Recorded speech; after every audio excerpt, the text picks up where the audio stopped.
February 3rd, 1945, Fort Oglethorpe, Georgia.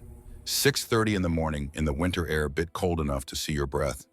Anna Weber stood frozen in the doorway of the mess hall, her hands trembling around an empty metal tray. 26 years old, a nurse, a prisoner of war, a woman who had crossed an ocean expecting cruelty and found something far more devastating. Before her, stretching across long tables under fluorescent lights, sat an impossible sight. Steam rose from industrial griddles where butter sizzled and popped, releasing its rich aroma into air that should have smelled of fear and deprivation. The scent of real sugar hung sweet and thick, mixing with something Anna had not experienced since before the war began. The unmistakable smell of pancakes. Not the thin ersatz crepes her mother used to make from sawdust flour and water. Not the memory of better times. Real pancakes. Thick. Golden. Stacked high on serving trays, each one drizzled with maple syrup that caught the light and glistened like amber. Her lips parted. No sound came out. Beside her, Elizabeth Klein whispered the words Anna could not speak. They served this to prisoners. The first tear fell before Anna could stop it, hot against her cold cheek. Then another, and another, because this was not torture, this was not starvation, this was breakfast. And for Anna Weber, it was the moment everything she had been taught to believe began to shatter like ice under a hammer. For 3 years, the Reich had pounded one message into her skull with relentless precision. America was collapsing, starving, weak. A mongrel nation drowning in breadlines and broken dreams, too soft for sacrifice, too divided by race and class to sustain a real war effort. She had been trained to expect thin soup, moldy bread, humiliation designed to break the spirit of captured German soldiers. Instead, the mess hall workers moved with casual efficiency, sliding pancakes onto plates. Like this was the most normal thing in the world. Like feeding prisoners real food with real butter and real syrup was just another Tuesday morning in America. Anna had volunteered with the Wehrmacht Women's Auxiliary Corps in 1942. Not from fanaticism, though she had believed. Not from hatred, though she had been taught to hate. She had joined because her mother was starving in Munich. Because her father had died at Stalingrad and someone had to bring home extra rations. Because her younger brother Thomas, 17 years old, with eyes too old for his face, had been drafted, and she needed to believe his sacrifice meant something. She had joined because the instructors at the auxiliary training school had shown her photographs. Here they said, pointing to images of proud German housewives holding ration books with dignity, "Here is noble sacrifice for the future." And here, gesturing to grainy pictures of Americans slumped in unemployment lines, "Here is decadent weakness drowning in present excess." The average American factory worker, Frau Kommandant Hildebrand, had explained in her clipped Prussian accent, produces at 40% the efficiency of a German laborer. Their machinery is shoddy. Their supply lines are crumbling. Their soldiers wear boots that fall apart in rain and carry rifles that jam in the cold. They eat rations of thin soup and spoiled bread because their nation is too divided and too soft to organize proper logistics. Anna had written it all down in her training notebook. March 1943, the date said at the top, "We sacrifice nobly for the future. They drown in present weakness. Victory is not just possible, it is certain." But now Anna stood in an American mess hall, breathing in the smell of butter and sugar and real coffee, and every word of that training felt like ash in her mouth. To understand why these pancakes broke her, you need to understand what she had left behind. Munich, December 1944. Anna had been stationed at a Wehrmacht field hospital near the Belgian border for 18 months. She had seen things no 26-year-old should see. Boys missing limbs, their stumps wrapped in paper because proper bandages had run out months ago. Infections spreading through wounds that should have been simple to treat, killing soldiers who had survived the battlefield only to die from lack of basic medicine. Surgeries performed without morphine because the supply trains never came or came empty or never existed at all. In her hidden journal, the small leather notebook she kept tucked inside her uniform, she had written on December 10th, 1944, "We ran out of proper bandages again. Using paper. 3 soldiers died today from infections we could have prevented. The cold is unbearable. The generators keep failing. I cannot remember the last time I was warm." That same month, her mother sent a letter. The Red Cross forwarded it 3 weeks late. The paper was thin, the ink watered down, the words careful because sensors read everything. Dearest Anna, her mother had written, "We are managing. Frau Muller next door showed me how to boil potato peels to make them softer. The trick is to save the water for soup. Your brother Thomas has been assigned to Berlin. He writes that he is well, but I worry. The bombing continues. Last week they hit the bakery on Schillerstrasse. 7 dead. The Hoffmans lost their youngest daughter. She was only 9. Stay safe, Liebchen. Come home to us." Anna had read that letter in a freezing supply tent while waiting for morphine that never arrived. She had cried, but only for a moment. There was no time for crying. The wounded kept coming. 3 days later, American tanks rolled through. There was no dramatic last stand, no heroic resistance, just exhaustion and the strange relief of surrender. The Americans processed them quickly and efficiently. Medical checks, documentation, then transport to the coast. The Atlantic crossing changed everything. The USS West Point cut through gray winter seas, a converted luxury liner, now serving as a prisoner transport. Anna and 64 other German women had been confined to secured compartments below deck, guarded day and night by American sailors who looked impossibly young and well-fed. They expected brutality. Katharina Muller, 28 years old and the most fervent Nazi among them, had gathered the women before boarding. Her voice rang sharp and cold in the freezing morning air. "Remember," she said, "we tell them nothing. We show no weakness. They will try to break us with lies and tricks. This is psychological warfare. Whatever they show us, whatever they offer us, it is theater designed to make us doubt. Stay strong. For Germany. For the Führer. For those who died believing in our cause." Anna had nodded. But in her heart, she was just tired and hungry. So desperately hungry that her hands shook when she was not working, and her stomach had stopped even growling, shrunk down to a hard knot of constant ache. The second morning at sea, an American sailor brought breakfast. He was young, 19, maybe 20, blonde hair, freckles across his nose, an expression of complete indifference as he slid metal trays through the slot in the compartment door. He did not sneer, did not gloat, did not even seem to register that these were enemy prisoners. Just another shift, just another meal delivery. Anna stared at her tray. Real eggs, not the powdered substitute that had disappeared from German kitchens in '42. Actual scrambled eggs still steaming, flecked with black pepper and what looked like actual cream. The eggs moved on her fork like something alive, soft and rich and impossible. White bread, soft, fresh. The kind of bread her mother used to bake on Sunday mornings before the war, when flour was still flour and not mixed with sawdust and ground chestnuts. Butter, 2 small pats wrapped in wax paper already beginning to melt from the warmth of the bread beneath them. Coffee, real coffee. Not the acorn substitute they had been drinking since 1943. The smell alone nearly made her weep.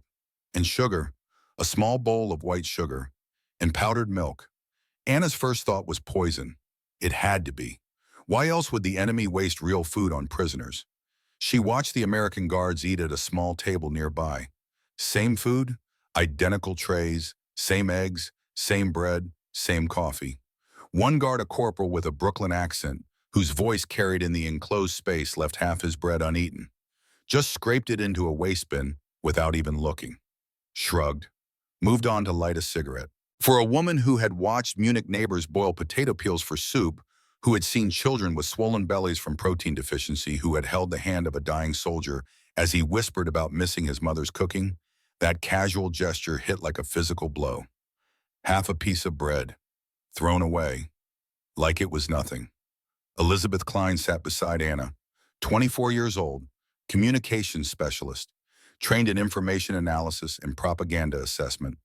She had been watching the guards too, her analytical mind cataloging every detail. That waste, Elizabeth whispered, equals a German family's weekly ration. How can they afford to? Unless, she did not finish the sentence.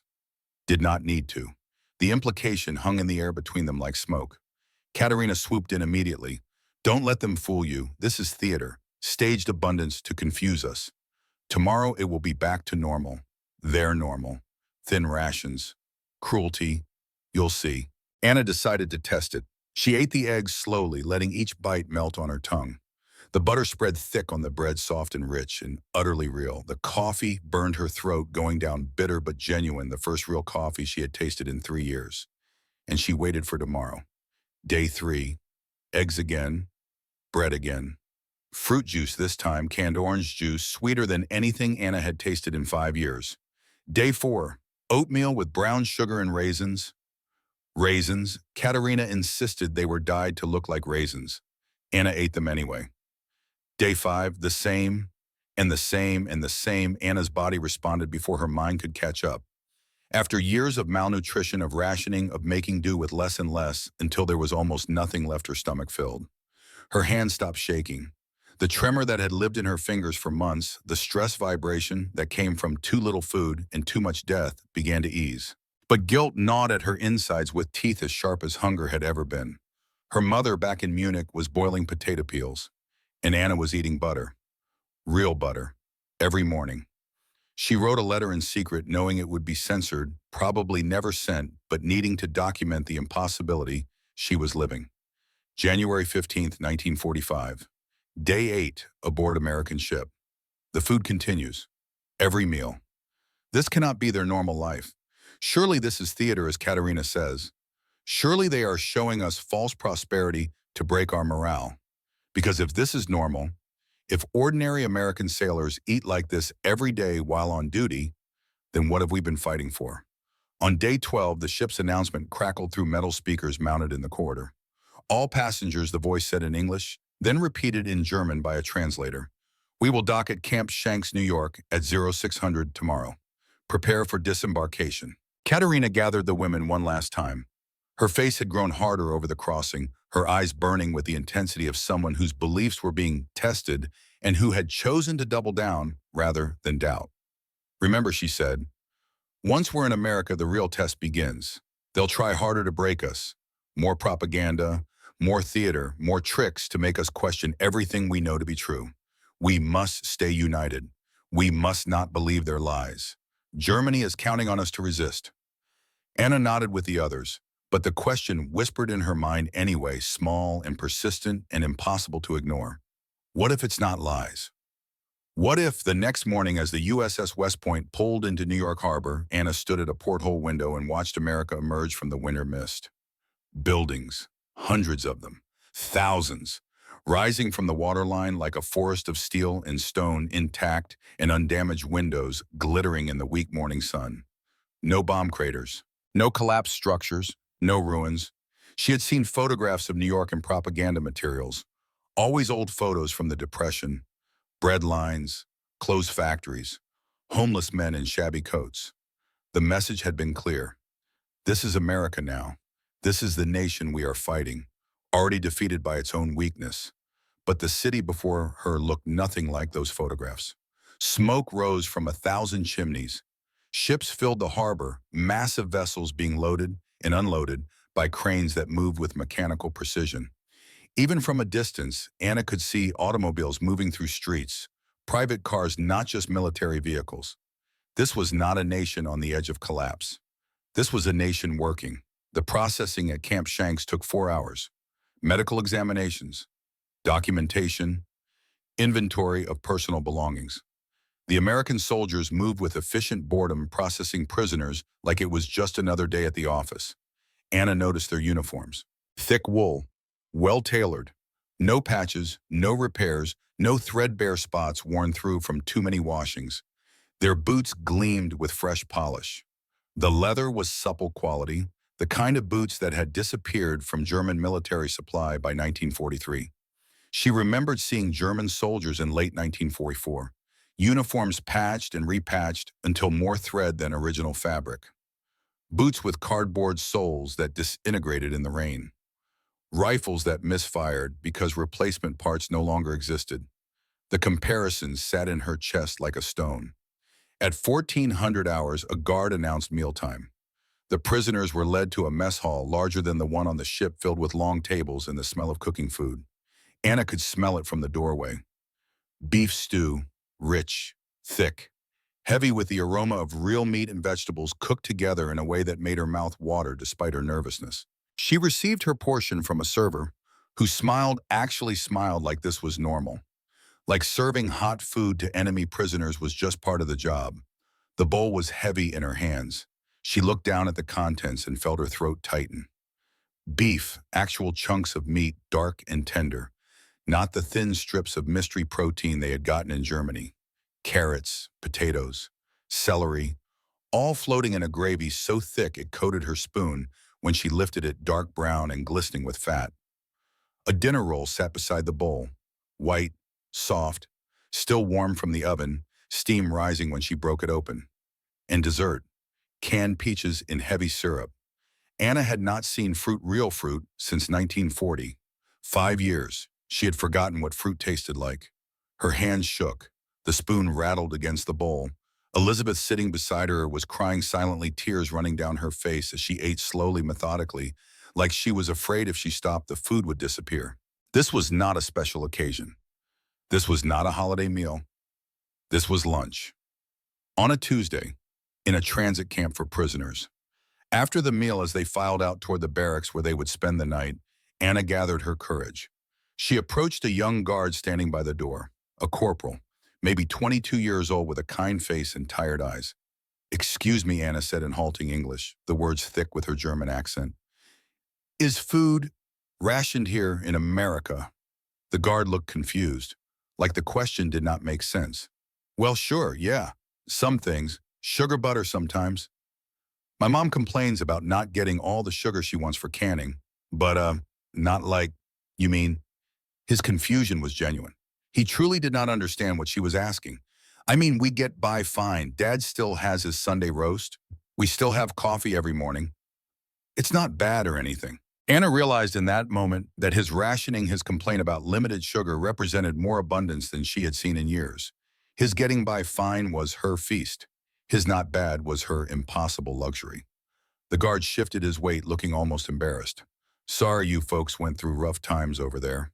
Must have been tough. Must have been tough." He had no idea. And his ignorance was not cruelty. It was normalcy. This was just how Americans lived.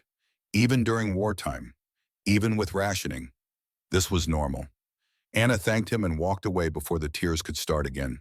That night in the barracks assigned to the women prisoners, Anna lay on a real mattress under a wool blanket and stared at the ceiling. Around her, other women whispered in the darkness, processing their own confusion and doubt. Katerina's voice cut through the murmurs.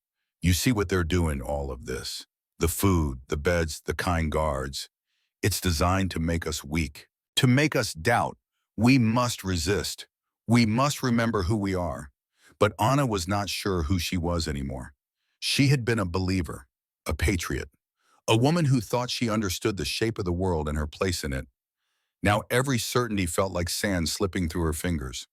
She thought about the training she had received, the confident assertions from Frau Commandant Hildebrand, American factory workers at 40% efficiency, American supply lines crumbling, American soldiers poorly equipped and poorly fed. She thought about the guard's casual mention of his father's Sunday roast, the mess hall worker's smile, the butter thrown away without a second thought. And she thought about her mother in Munich boiling potato peels, about Thomas in Berlin, if he was even still alive, about all the boys she had watched die in that field hospital, believing they were dying for something that mattered. Elizabeth's whisper reached her in the darkness. "Anna, are you awake?" "Yes, I've been thinking about the numbers. The food deliveries I saw at Camp Shanks, the supplies being unloaded from trucks. If this is just a transit camp and they're feeding us like this." She trailed off. Anna finished the thought for her. Then the propaganda was wrong. About all of it. Long silence. Then Elizabeth's voice again, smaller this time. "Frightened. My brother died believing we were right, if we were wrong. We don't know anything yet," Anna said, though she was no longer sure she believed her own words. "We need to wait, see more, understand more." But she knew deep in her bones, where truth lived beyond ideology, that she had already seen enough. The pancakes had not been served yet. That moment still waited for her 3 days away in a Georgia mess hall. But the foundation was already cracking. The certainty was already breaking, and there was no going back. The train to Georgia left Camp Shanks on a cold January morning, steam billowing from the locomotive as it pulled away from the platform. Anna pressed her face against the window, watching New York disappear into the distance, replaced by a landscape she had been taught was collapsing, but looked nothing like the propaganda photographs. 2 days, 800 miles, through the heart of America. The passenger car rattled and swayed, but it was heated warm air hissing from vents along the floor. The seats had cushions, not luxury but functional comfort that would have been unthinkable on German military transport. Anna had ridden supply trains in 19 where soldiers sat on wooden planks in unheated cars arriving at their destinations half frozen. She watched America pass outside her window like a film reel of impossible normalcy. Farms stretched across the winter landscape, their silos full and solid against gray skies. She could see cattle in fields, actual herds of livestock, not the desperate handful that German farmers tried to hide from requisition officers. Barns stood intact, painted red or white, some with advertisements for seed companies painted across their sides in cheerful colors. Towns appeared every few hours. Small stations where the trains stopped to take on water or coal, and every town looked the same in its ordinariness. Buildings undamaged, streets clear, people going about their business in winter coats that looked warm and intact, not patched together from scraps. She saw automobiles, not military vehicles, private cars, Fords and Chevrolets parked along main streets, some actually moving civilians driving to work or market or wherever ordinary people drove when their nation was not being bombed into rubble. No craters, no ruins, no evidence that this country had been at war for 4 years. Elizabeth sat beside her, that analytical mind working overtime. She had produced a small notebook from somewhere, was taking notes in tiny handwriting that would be hard for guards to read if they confiscated it.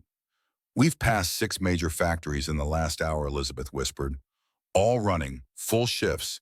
I can see workers entering and leaving right on schedule.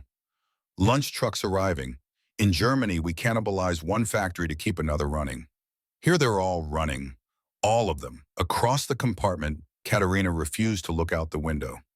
She sat with her back straight, eyes fixed on the middle distance, her face set in lines of rigid determination. "Window dressing," she said when Sophie Richter, a quiet secretary from Frankfurt, ventured a comment about the farms. "They're showing us only what they want us to see. The real America, the bread lines, the strikes, the decay, they're hiding it from our route. This is all staged, but you cannot stage an entire country," Elizabeth murmured, so quietly only Anna heard her. Anna wanted to believe Katerina. The alternative was too devastating to contemplate. Because if Katerina was wrong, if this was normal, America, then everything else was wrong too. Every sacrifice, every death, every hungry night in Munich, when her mother had given Anna her own ration because a working nurse needed food more than an old woman. Every lie her brother Thomas had believed when he marched off to Berlin. The train turned south. The winter landscape changed.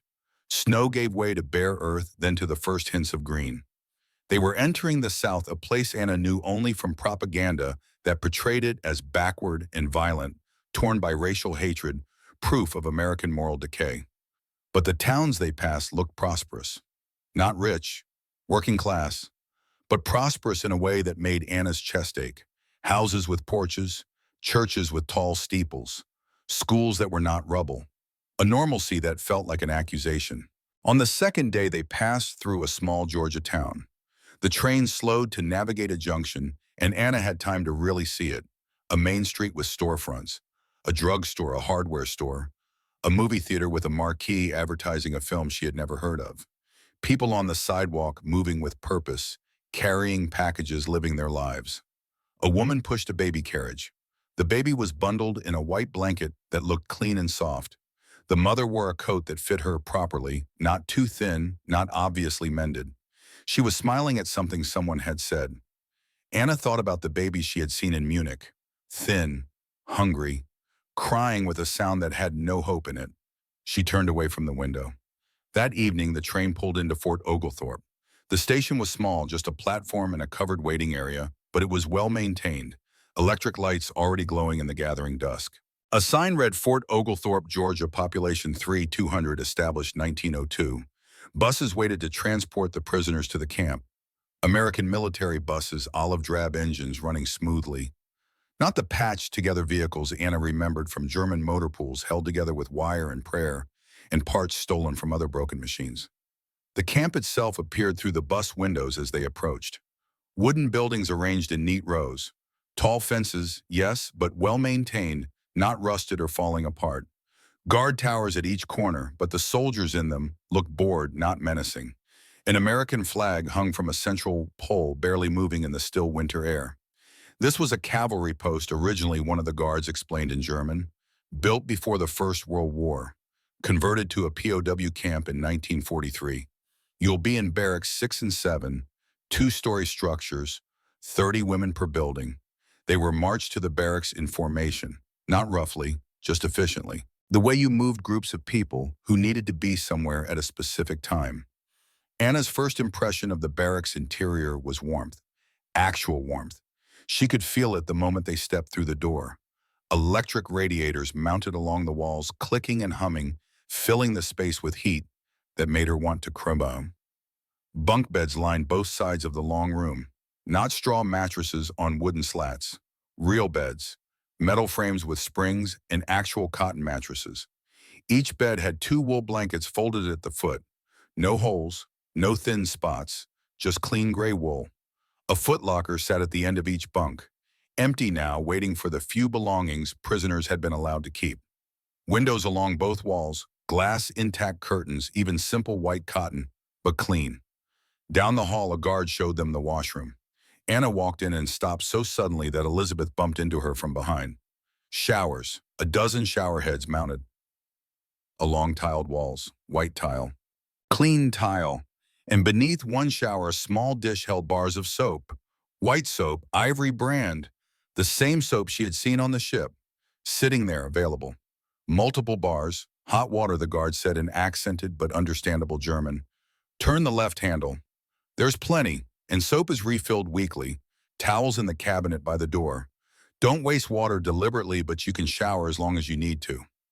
Anna reached out and turned the handle of the nearest shower. Water spurted, then steadied into a strong stream. She held her hand under it. Within 30 seconds, the water was warm. Within a minute, it was hot. Actually hot. Steam began to rise.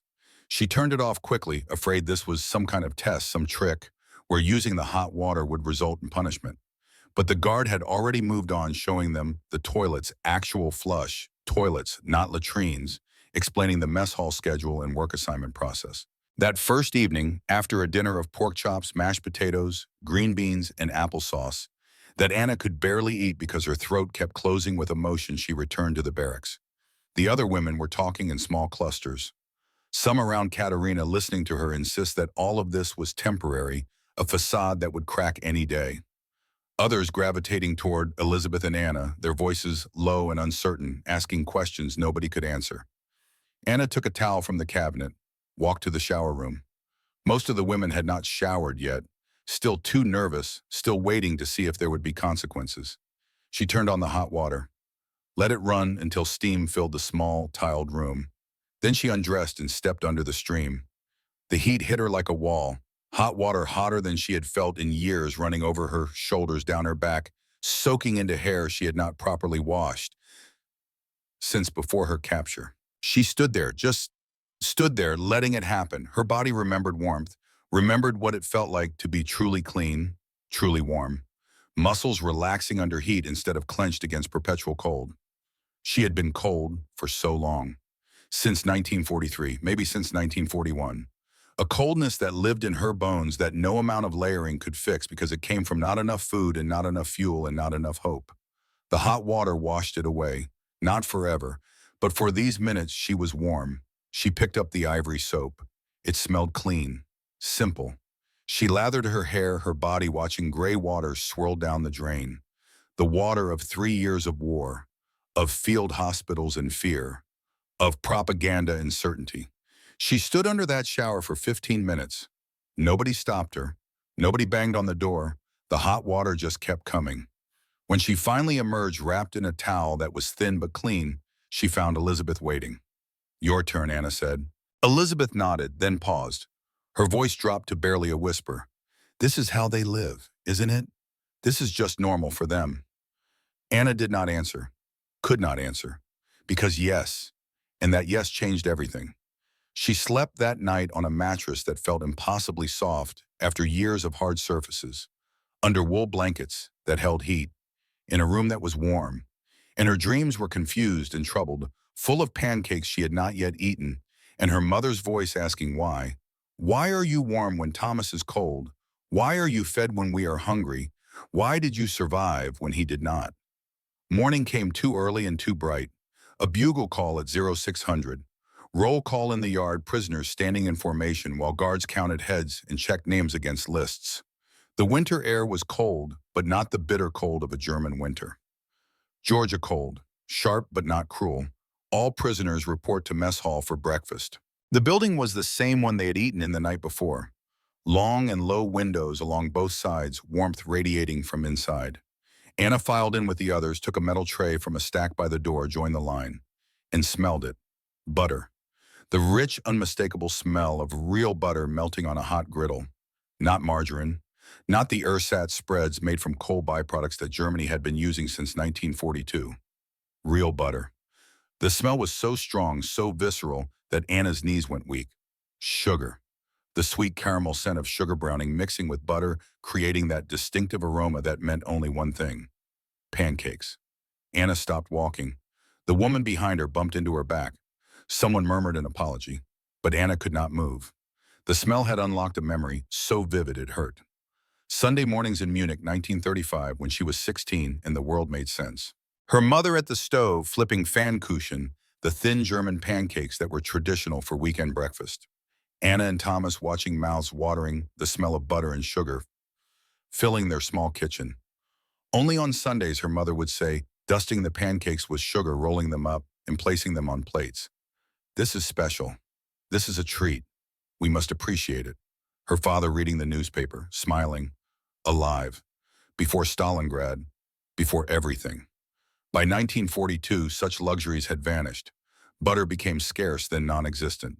Sugar was rationed so severely that children forgot what it tasted like. Flour was so strictly controlled that many families survived on bread made from sawdust mixed with ground chestnuts, gray and dense, and vaguely toxic. Yet here in an American mess hall in a prisoner of war camp, in the middle of a war that was still being fought, the enemy was serving pancakes. Anna forced herself to keep moving. The line shuffled forward. She reached the serving station where a woman in her 50s wearing a simple dress and an apron stood beside industrial griddles. American civilian worker, Anna guessed. Kind face, gray hair pulled back in a neat bun. The woman smiled. Actually smiled. Like this was the most normal thing in the world. She placed 3 pancakes on Anna's plate. Golden, thick, perfect circles, about 4 inches across their surfaces, bubbled and slightly crisp at the edges. Then she took a ladle and drizzled maple syrup over them, dark amber liquid that caught the fluorescent light and gleamed like honey. There you go, honey, the woman said in English, her accent thick with Georgia vowels. Syrup's right there if you want more. And butter's on the table. Don't be shy now. Don't be shy. Anna carried her tray to a table, sat down, placed the tray in front of her with hands that shook so badly the tray rattled against the table. Elizabeth sat beside her. Sophie across from them. Neither spoke. Both stared at their plates with identical expressions of disbelief. The pancakes were perfect. Steam rose from them where the hot syrup had melted into the cake. The butter sitting in small dishes at the center of each table was soft enough to spread, yellow and pure. Anna picked up her fork. The metal was cold in her hands, solid and real. She cut a piece from the first pancake. The fork slid through easily, the cake tender and light. She lifted it to her mouth. The taste hit her like a physical blow. Sweet, rich. The maple syrup thick and genuine, not the artificial flavoring she vaguely remembered from before the war. The butter melting into the warm cake, creating pockets of salt and cream that balanced the sweetness perfectly. The pancake itself was light, fluffy, with that distinctive texture that came from real flour, real eggs, real milk, real baking powder. It was perfect. It was impossible. The tears came without warning, hot against her cheeks, falling onto the table, onto her tray, mixing with the syrup. She could not stop them, could not even slow them. Her shoulders shook. Her throat closed around a sound that was half sob, half something without a name. Elizabeth was crying too. Silent tears running down her face as she ate slowly, mechanically, like if she stopped, the food would disappear and this would all be revealed as a dream. Around them, other women were having similar reactions. some crying openly, some eating with fierce concentration, some unable to eat at all, just staring at the plates in front of them. Only Katerina's group ate quickly and without emotion, their faces carefully blank, refusing to acknowledge that anything significant was happening. Anna could not finish the pancakes. The third one sat on her plate untouched, while her stomach twisted with emotions too complicated to name. She wrapped it in a napkin, folded it carefully, carried it back to the barracks like evidence. Evidence of what she was not sure. Evidence that the propaganda had lied. Evidence that America was not starving. Evidence that even prisoners, even enemies, could be fed real food with real butter and real syrup, while her mother boiled potato peels in Munich. Evidence that everything she had believed was wrong. Katerina was waiting in the barracks, arms crossed, face hard. The other women from her group clustered behind her, their expressions mirroring her anger. "You and your friend made a spectacle," Katerina said, her voice cut like glass, crying in front of the enemy, showing weakness. "This is exactly what they want. They feed us well to make us soft, to make us doubt, to break our morale. And you're helping them." Anna stopped, turned, looked at this woman who had been so certain of everything, whose certainty had been armor against doubt. "I cried," Anna said quietly, "because they gave us better food than my mother has eaten in 5 years. I cried because everything we were told was backwards. They said Americans were starving. They said American soldiers ate thin soup. They said America was too weak to sustain a war." She held up the wrapped pancake. "This is what they give to prisoners. While our families starve, while our soldiers die, this is their normal." Katerina's face flushed red. "It's manipulation, psychological warfare. You're falling for exactly what they designed. This abundance is temporary, staged. They can't sustain this. Any day now the facade will crack and we'll see the truth." Anna felt something shift inside her, a foundation crumbling, a certainty dissolving like sugar in water. "Then why do the guards eat the same food?" she asked. "Why does that corporal throw away half his bread? Why is there more coming from the kitchen right now?" The sound of the mess hall was audible even from the barracks. The clatter of dishes, the hum of industrial equipment, the ongoing preparation of food constant and unending. Katerina stepped closer. Her voice dropped to a hiss. "If you keep spreading this defeatist poison, I'll report you to Oberfuhrer and Schmidt. We are still German soldiers. We have a duty to resist, to maintain discipline, to not let the enemy break us." Anna looked at her, really looked, and saw fear beneath the anger. Fear that the world was not what Katerina needed it to be. Fear that all the sacrifice, all the belief, all the righteousness had been for nothing. "Report me then," Anna said. "But it won't change what we're seeing. It won't change what we're eating. It won't change the fact that their prisoners live better than our civilians." The barracks went silent. Every woman listening, every woman processing. The split happened without anyone declaring it. No vote, no announcement. Just a gradual sorting as women moved physically and ideologically toward one group or another. 40 women clustered around Katerina. "This is a trick. This is temporary. We must resist." 25 women drifted toward Anna and Elizabeth. "This might be real.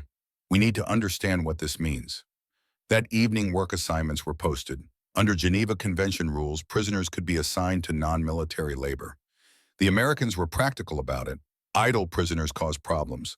Working prisoners stayed occupied and productive. Anna drew laundry detail. She reported the next morning to a building behind the mess hall. Inside, industrial washing machines lined one wall.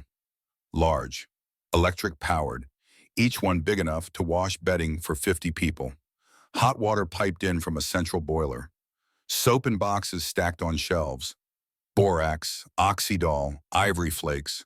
More soap than Anna had seen in one place since before the war. A civilian supervisor, a woman in her 40s named Mrs. Patterson, showed Anna the controls. "This one's for sheets and towels," she explained. "Hot water heavy cycle. This one's for clothing gentle cycle. Soap goes in here. When the cycle finishes, you move everything to the dryers. Electric dryers, 45 minutes on high heat." Anna thought about the hospital laundry in Munich. Cold water because fuel for heating was rationed. Harsh lye soap that burned hands raw because real soap went to the military. 6-hour shifts bent over wash tubs, wringing out sheets by hand, hanging them to dry in unheated rooms where they froze in winter. Here, one person could wash more in 2 hours than a German crew of 5 could manage in a full day. If a machine breaks, Mrs. Patterson continued, you put this sign on it and tell me. Maintenance comes usually same day. Parts arrive from Atlanta within 48 hours. Parts, new parts, not salvaged from other machines, not improvised from wire and hope. New manufactured parts delivered on schedule. Anna worked in silence, loading machines, adding soap, moving wet laundry to dryers. The work was easy, almost meditative, and it gave her time to think. She thought about Katerina's insistence that this was all staged. But you could not stage industrial capacity. You could not fake supply chains. You could not improvise hot water and electricity and replacement parts in endless boxes of soap. This was real. This was normal. This was just how America worked. And if this was true, then what else was true? What else had the propaganda inverted? What other lies had shaped her understanding of the world? That night she wrote in her hidden journal, February 5th, 1945, they gave us pancakes this morning, real pancakes with maple syrup and butter. I cried. Katerina says I'm weak, but I think I'm just starting to see. The question is whether I'm brave enough to keep looking. She tucked the journal under her mattress, turned off the light, lay in the darkness listening to other women breathe and shift and process their own impossibilities. Tomorrow there would be more meals, more work, more evidence accumulating like snow, each flake light, indismissible alone, but together building into something undeniable. Tomorrow the world would continue to not be what she had been taught, and Anna would have to decide what to do with that knowledge. April arrived in Georgia with a gentleness that felt like mockery. Dogwood trees bloomed white and pink around Fort Oglethorpe. The air warmed. Spring pushed through the red Georgia clay with a persistence that knew nothing of war or ideology or the collapse of certainty. Anna had been a prisoner for 3 months, 90 days of laundry duty, 90 days of meals that arrived like clockwork breakfast, lunch, dinner, each one abundant, in ways that had stopped shocking her and started just hurting. 90 days of her body healing while her mind struggled to accept what that healing meant. The monthly medical examination happened on a Tuesday. Dr. Frank Reynolds, the camp physician, was a man in his 50s with kind eyes behind wire-rimmed glasses. He had examined Anna on arrival, noted her weight, her pallor, the signs of chronic malnutrition that marked her body like a history book. Now he reviewed her chart with an expression that might have been satisfaction if doctors allowed themselves such obvious emotion. Anna Weber, he read aloud, his German accented but clear. Arrived January 20th, 112 pounds, signs of chronic malnutrition, anemia, irregular menstruation due to stress and poor diet, skin disorders consistent with vitamin deficiency. He looked up from the chart.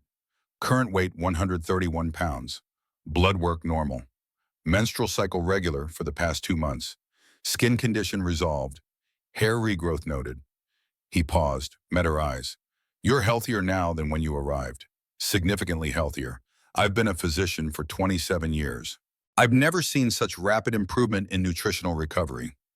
Anna sat on the examination table, paper crinkling beneath her. She did not know what to say. The irony was too brutal for words. She was healthier as a prisoner of war than she had been as a free German citizen. Her own body had become evidence she could not argue with. Is there anyone else in your family who might benefit from similar care? Dr. Reynolds asked. The question was clinical, professional, but Anna heard the compassion underneath. My mother, Anna said quietly. In Munich, she weighs perhaps 85 pounds now, maybe less. And my brother, if he's still alive. The last letter said he was in Berlin. Dr. Reynolds nodded, made a note, said nothing. What was there to say? After the examination, Anna walked back to the barracks through spring sunshine that felt warm on her face. She passed the library, a small building that held books and newspapers and magazines, supervised by an American woman from the Women's Army Corps. The library, in a prison camp, books available to enemy prisoners. Anna had started spending her free time there, partly to improve her English, partly because books were an escape, partly because the woman who ran it, Sergeant Sarah Thompson, was kind in a way that made Anna's chest ache. Sarah was there now, shelving books, her uniform neat and her movements efficient. She looked up when Anna entered, smiled the easy American smile that still felt like a small miracle. Hey, Anna, Sarah said. Got some new magazines in if you want to look. Life magazine, Saturday Evening Post. Pictures are good for learning English, even if the words are tough. She pulled a magazine from the stack, showed Anna the cover. A Norman Rockwell painting of an American family at Thanksgiving dinner, the table loaded with food, faces glowing with warmth and plenty. This is from last year, Sarah explained. Thanksgiving. It's this holiday we have where everyone gets together and eats too much turkey. She laughed, a small, self-deprecating laugh that acknowledged American excess without shame. Anna took the magazine, flipped through it, advertisements for refrigerators and washing machines and automobiles, articles about fashion and film stars and the war effort, photographs of American homes, American streets, American normalcy. One photograph stopped her, a simple image, a kitchen, not wealthy, working class, but it had a refrigerator, a modern stove, a table with chairs, curtains on the windows. Clean, organized, ordinary. The caption read, Mrs. Dorothy Miller of Dayton, Ohio prepares dinner for her family in her home kitchen. Dayton, Anna said. You are from Dayton. Sarah moved closer to look. Oh yeah, she said. That's not far from my folks' neighborhood, actually. That could be any house on our street. She pulled out her wallet, showed Anna a photograph she carried. A modest two-story house, white with green shutters, a front porch, a small lawn, a Ford automobile in the driveway. That's our place, Sarah said, pride evident in her voice but not boastful. Nothing fancy. Dad bought it in '38. He works at the NCR factory, makes cash registers. Mom's a nurse at the hospital. Anna stared at the photograph. In Germany, such a house would belong to professionals, doctors, engineers, senior party officials. The automobile alone represented wealth beyond most Germans' reach. But Sarah's father was a factory worker, her mother a nurse, working class, ordinary people. Do many factory workers have houses? Anna asked carefully. And automobiles? Sarah looked confused by the question. Well, yeah, she said. I mean, some folks rent apartments in the city, but lots of people own homes, and you kind of need a car to get around. You know, Dad's had that Ford since before the war. It's not new or anything, but it runs fine. She continued oblivious to the small earthquake happening in Anna's understanding. Mom got a refrigerator in '40s, she said. Changed her life. Keeps food fresh so much longer. And we got a washing machine in '42. Dad said it was worth every penny to see Mom so happy about not scrubbing clothes by hand anymore. Refrigerators, washing machines. Sarah described these things the way Anna might describe having shoes or a coat. Necessities, expected parts of a normal life. The future the Reich had promised. The prosperity that would come after 1,000 years of sacrifice and struggle. Americans already had it, and they did not even realize how extraordinary it was. Anna's throat tightened. She handed back the photograph. Your family is fortunate, she managed. Sarah shrugged, missing the weight behind Anna's words. We get by, she said. Dad works hard, Mom too. That's just how it is in America. You work, you earn, you build a life. Nothing handed to you, but nothing stopping you, either. Nothing stopping you, the casual American assumption of opportunity, of possibility, of a future that could be built through effort rather than granted by authority or denied by circumstance. Anna left the library with a magazine tucked under her arm and a weight in her chest that felt like grief for something she had never known existed until she lost the chance to have it in the country of her birth. May 8th arrived with the sound of celebration. The camp loudspeaker crackled to life at 1000 hours. The commandant's voice, usually reserved for routine announcements, carried an edge of emotion. Attention all personnel. Germany has surrendered unconditionally. The war in Europe is over. I repeat, the war in Europe is over. The American soldiers erupted in cheers, shouts of joy, hugging, some crying. The sound carried across the camp like a wave. In the barracks, the German women stood in silence. Anna felt nothing. No relief, no grief, no anger. Just a vast emptiness where certainty used to live. The war was over. Germany had lost. Everything they had fought for, died for, starved for had come to nothing. Around her, other women reacted differently. Some cried. Some stood frozen. Some turned to Katerina, seeking the comfort of familiar rage. Lies, Katerina said. Her voice shook, but her conviction held firm. Propaganda. Japan will still win. The Reich will rise again. This is not over. But it was over. Everyone knew it. Even Katerina, in whatever part of her mind still touched reality, must have known. Elizabeth found Anna on the barrack steps that evening. They sat together watching the sun set over Georgia, painting the sky in colors that belonged to peace, not war. "What do we do now?" Elizabeth asked. Anna shook her head. She did not know.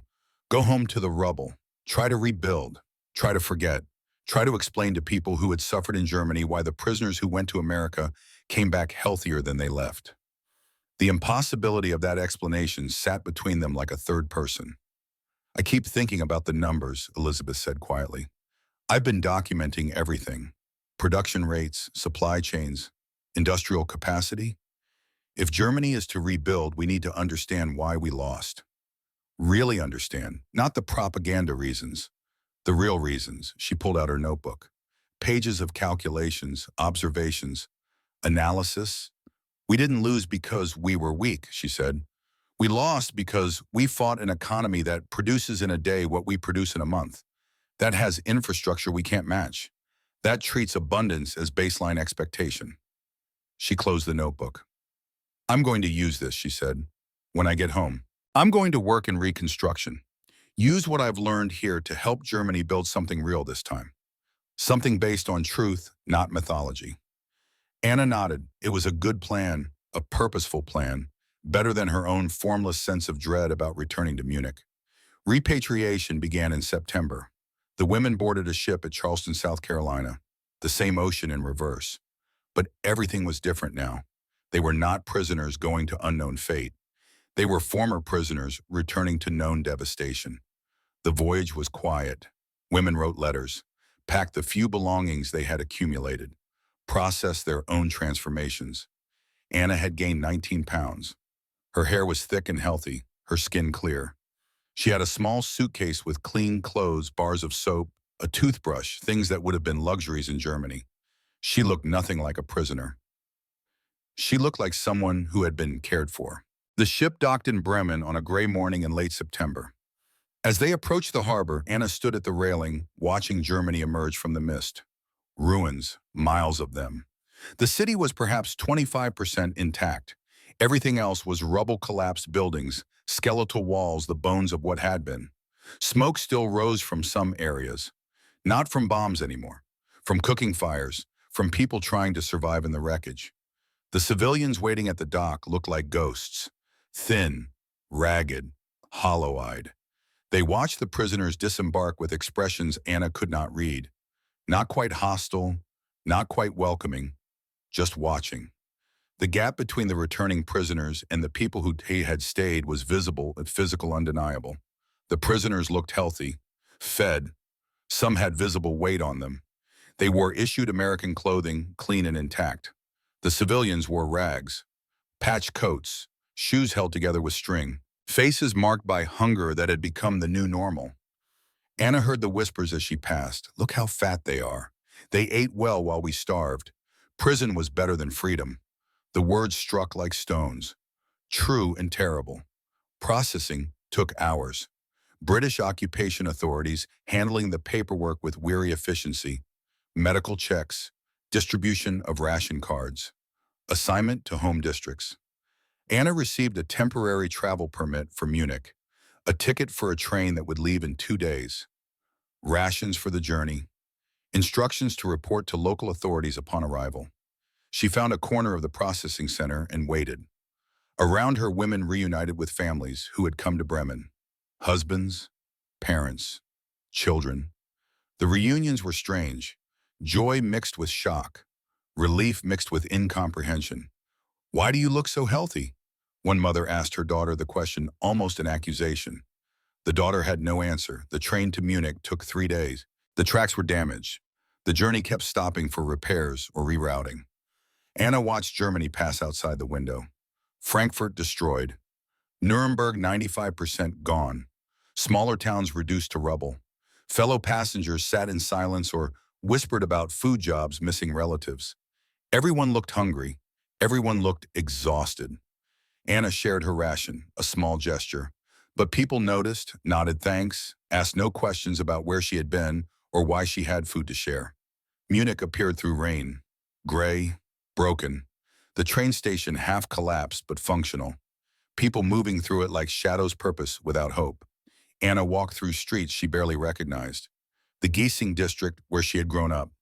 Half the buildings were gone. Just gone. Rubble cleared to the sides of streets. Gaps where homes used to be like missing teeth. Her family's buildings still stood. Damaged. Windows broken and patched with cardboard. The stairwell dark because there was no electricity. But standing. She climbed 3 flights, each step slower than the last. Her heart pounding not from exertion but from dread. The apartment door was cracked but closed, patched with wood that did not match. She knocked. Silence. Then shuffling footsteps. The sound of someone moving slowly carefully like movement required thought. The door opened. Greta Weber stood in the doorway. 56 years old. She looked 70, maybe 80. Weight perhaps 85 pounds. Her dress hung on her frame like fabric on bones. Her hair had gone completely white. Her hands trembled with the palsy that comes from severe malnutrition. She stared at Anna. Long seconds where recognition struggled through disbelief. Anna. The word was barely a whisper, more silence. Greta's eyes moved over her daughter's face. The healthy color. The fuller cheeks. The clear eyes. The body that did not look starved. "You're alive," Greta said. Then quieter, confused, almost angry. "What did they do to you?" Mudiana started. "I was treated well, fed adequately, given medical care." The words sounded obscene in the context of her mother's appearance. Treated well, fed adequately, while Greta had been boiling potato peels and watching neighbors die. "You were a prisoner," Greta said. Her voice rose. "They should have. You should be." She could not finish the sentence, could not articulate what she had expected. Only that this was not it. "How dare you stand there looking healthy while Thomas is dead?" The words hit like a slap. Anna had known. The Red Cross letter had reached her in July, but hearing her mother say it made it real in a way the letter had not. When Anna asked, "April," Greta said, "Berlin, the final days. They sent me a letter. Very official. Very sorry for my loss, as if sorry means anything." Tears started down her face. Slow tears from someone who had cried so much there was barely moisture left. "My son died fighting those monsters," Greta said. "And you tell me they fed you while I boiled potato peels, while children died in the streets. You stand there looking fat and healthy, and tell me the Americans were kind." Her hand came up. The slap was weak. Greta had no strength left, but the intention landed hard. Anna's cheeks stung more from shame than impact. "Muti, please." Anna tried. "No," Greta cut her off. "Don't Muti me. My daughter would never. My daughter would be thin, broken, would have suffered like we suffered. You're not her. You're something they made, something that betrayed everything by accepting their kindness." The accusation hung in the stale air of the apartment. "He died for nothing," Anna said quietly, the truth coming out before she could stop it. "Thomas died for lies, Muti. The whole war was lies. Everything they told us about America was backwards.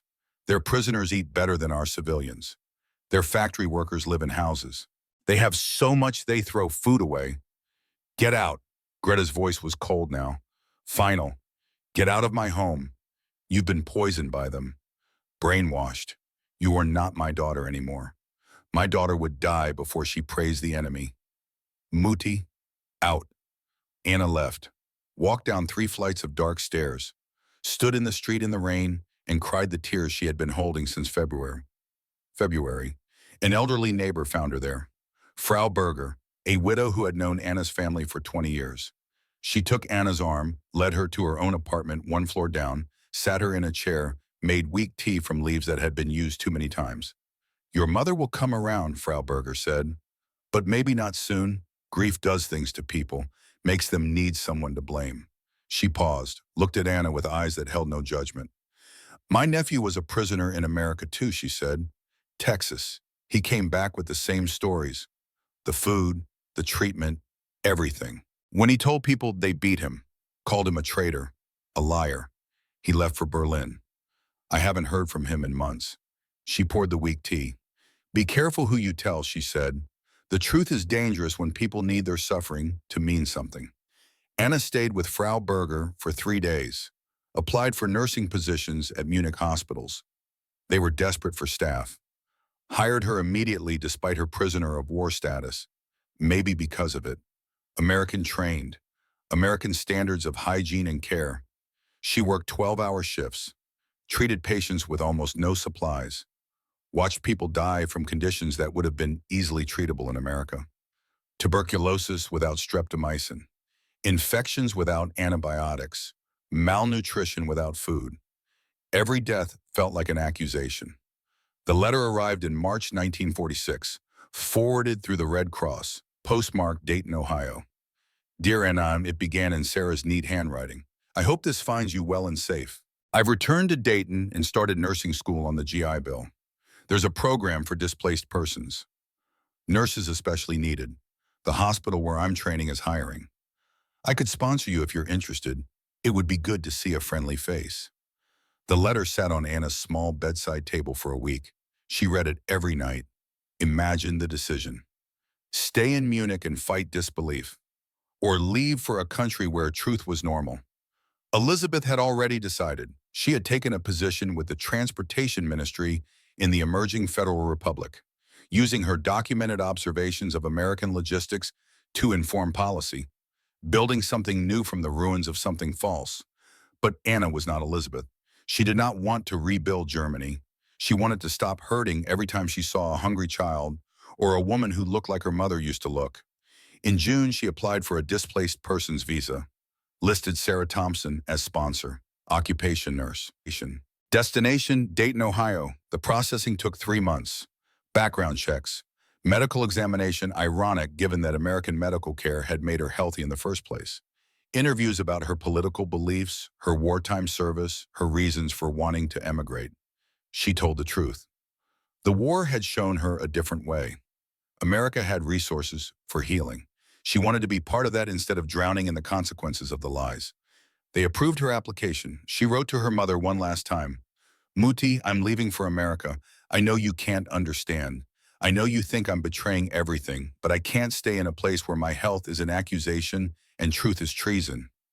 I will write. I will send what money I can.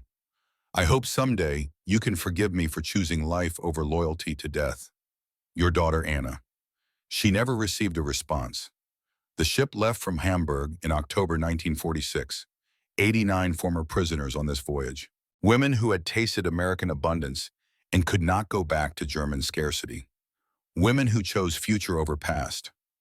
Anna stood at the railing as the ship pulled away from the dock, watched Germany shrink into the distance, felt grief and relief in equal measure.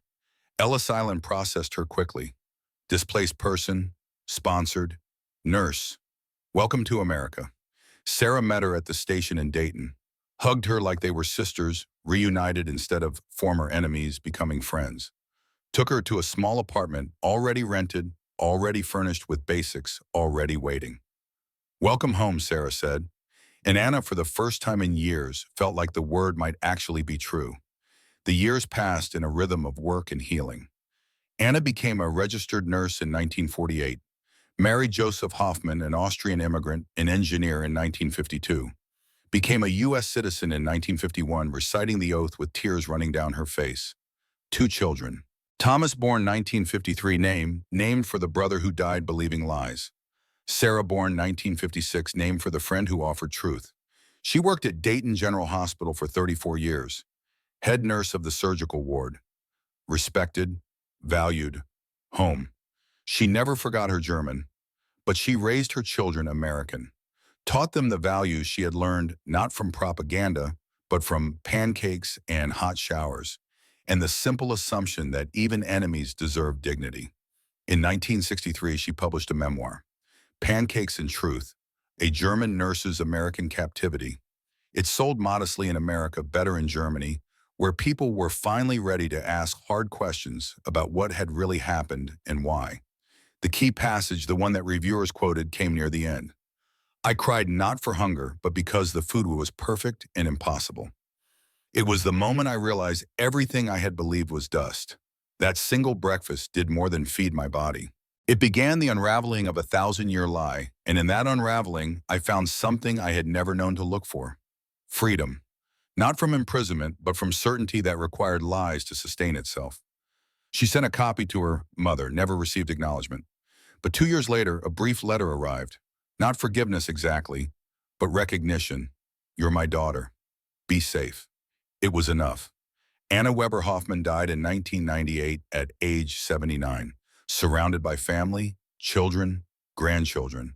A life built on truth instead of mythology. At her funeral, her daughter Sarah stood to speak. Told a story Anna had never explained, but the family had noticed. Every February 3rd, Sarah said Mom made pancakes for breakfast. American pancakes with maple syrup and butter. Every single year, she never said why. We never asked. But now I understand. She held up her mother's old journal, the leather worn but intact. It was the anniversary of the day truth defeated lies. Sarah read from the final entry. The day kindness broke through hate. The day I learned that the most powerful weapons aren't bombs or bullets, but simple human decency extended even to enemies. The day I became free. The mourners sat in silence. Children and grandchildren who had grown up American, who had never known hunger or propaganda or the weight of ideology collapsing. They could not fully understand what that pancake had meant, what it had cost to accept it, what it meant to build a life on the foundation of that acceptance. But they understood that it mattered, that memory mattered, that the simple act of feeding prisoners real food with real kindness had changed one woman's life and through her touched all of theirs. And perhaps that was enough. Perhaps that was everything. One pancake, one moment of truth, one woman brave enough to let it change her. The world turned, the story lived. And somewhere in Georgia, in a place that used to be Fort Oglethorpe, dogwoods still bloomed every April, knowing nothing of war or ideology or the small revolutions that happen when kindness meets hunger and truth meets lies. Just blooming, year after year, bearing witness to nothing and everything, the way spring always does.